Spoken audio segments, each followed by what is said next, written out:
তার অনেক কষ্ট হতো। একজন সন্তান হিসেবে আমার এটা খুবই খারাপ লাগতো।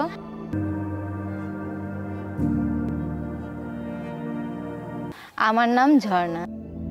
আমি ঢাকায় ভার্সিটিতে পড়ি। এখানে গ্রামে আমার মা থাকে।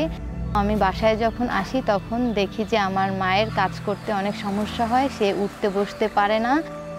এছাড়া সে নামাজ পড়তে গেলে বা কোনো কিছু বাটতে গেলে বা কাজ করতে গেলে তার অনেক সমস্যা হয়।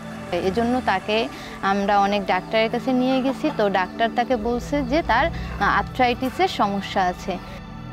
তো তারপরও তার জন্য আমরা অনেক থেরাপিও দিয়েছি, কিন্তু তার কোনো ফলাফল পাচ্ছি না। তার অনেক কষ্ট হতো। একজন সন্তান হিসেবে আমার এটা খুবই খারাপ লাগতো।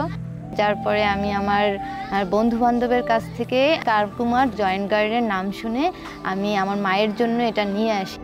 আমার মা কার্ভকুমার জয়েন্ট গার্ড এই ফাংশনাল ফুডটা খেয়ে অনেক উপকার পেয়েছে, তাই না মা? তুমি কি উপকার পেয়েছো? হাঁটুতে ব্যথা, মাজায় ব্যথা, কাজকাম করতে গেলে ব্যথা হয়। ডাক্তারের কাছে গেছি, তো ভালো হয়নি। কার্ভকুমার জয়েন্ট গার্ড হচ্ছে একটা ফাংশনাল ফুড।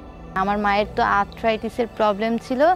তো এই আর্থ্রাইটিসের প্রবলেমের কারণে তার জয়েন্টের ফ্লুইড কমে গেছিল, কিন্তু এই ফাংশনাল ফুডটা খাওয়ার ফলে সে তার সমস্যা থেকে অনেক মুক্তি পেয়েছে।